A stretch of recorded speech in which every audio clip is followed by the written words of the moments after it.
দেখো এখানে সাদা সর্ষে, লাল সর্ষে, নারকেল, কাঁচা লঙ্কা, এই মশলাটাকে আমি মিক্সিতে পেস্ট করে নিয়ে আজকে আমি ইলিশ মাছটা রান্না করে দেখাবো। ইলিশ মাছ ভাপা, তোমরা দেখতে থাকো। বেশি রান্না করব না, শুধু 2 পিস ইলিশ রান্না করছি, দেখতে থাকো। এই 2 পিস মাছকে আজকে আমি ভাপা করব, কিভাবে করছি দেখতে থাকো। এই যে সর্ষা, নারকেল, সাদা সর্ষে, লাল সর্ষে, নারকেল আর একটু কাঁচা লঙ্কা আমি দেখো পেস্ট করে নিয়েছি।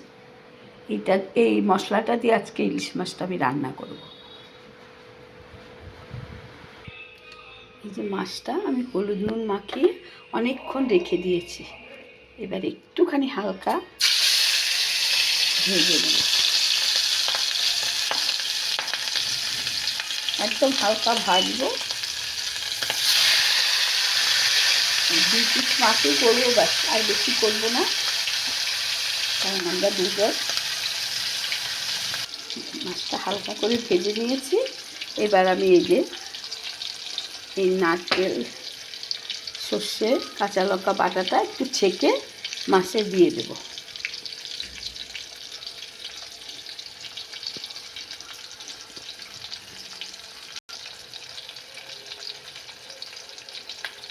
ধরো আমি এবার দেখো আমার হালকা ভেজে নিয়ে আমি নারকেল, সর্ষে, কাঁচা লঙ্কা বাটাটা আমি দিয়ে দিচ্ছি, ছেঁকে দেবো, ছাবড়াটা আমি ফেলে দেবো।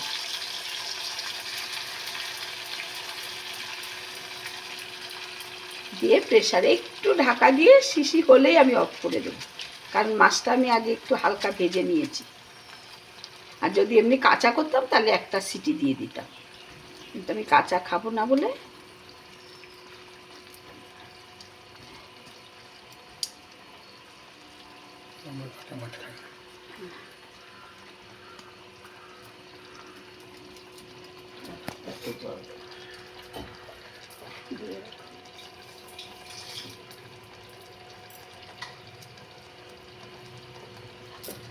এখানে আমি নুন দিয়েই বেটে দিয়েছি, পরিমাণ মতো নুন, ঝাল দেবে, কাঁচা লঙ্কা নুন দিয়ে বেটেছি, কটা গোটা কাঁচা লঙ্কা উপর থেকে দিয়ে দেবো আমি।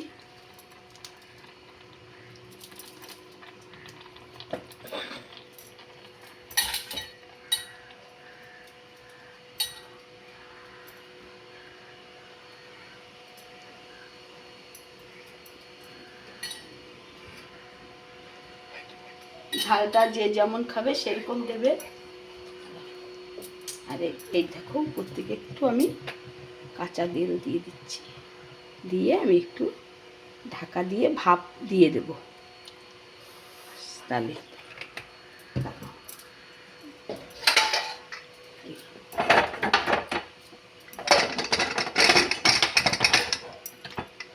একটু শিশি করে নেব। এভাবে মাছ ভাপাটা হয়ে গেছে আমাদের। প্রেসারে আমি একটা করে নিয়েছি, এইভাবে ইলিশ মাছ করে খাবে প্রেসারে। একটা সিটি দেবে, হালকা যদি ভাজো একটা সিটি দেবে। আবার না সিটি যদি না দেবে মনে করো, মানে শিশি হবে আর অফ করে রেখে দেবে, যতক্ষণ না ভাপটা যাচ্ছে ততক্ষণ খুলবে না। এইভাবে ইলিশ মাছ করে নেবে, দুর্দান্ত খেতে লাগে। মাছটা কিন্তু তোমরা ভাববে গলে গেছে, গলেনি, কিচ্ছু হয় না। ভালো করে সুসিদ্ধ করতে হবে মাছকে, কারণ কত জায়গা থেকে এগুলো ঘুরে আসে এই মাছগুলো, এই জন্য ভালো করে সেদ্ধ করতে হয়। রেসিপিটি ভালো লাগলে লাইক, কমেন্ট, শেয়ার করবে বন্ধুরা, আমার পাশে থাকবে। তাহলে আজকের মতো আসি, টাটা, বাই বাই।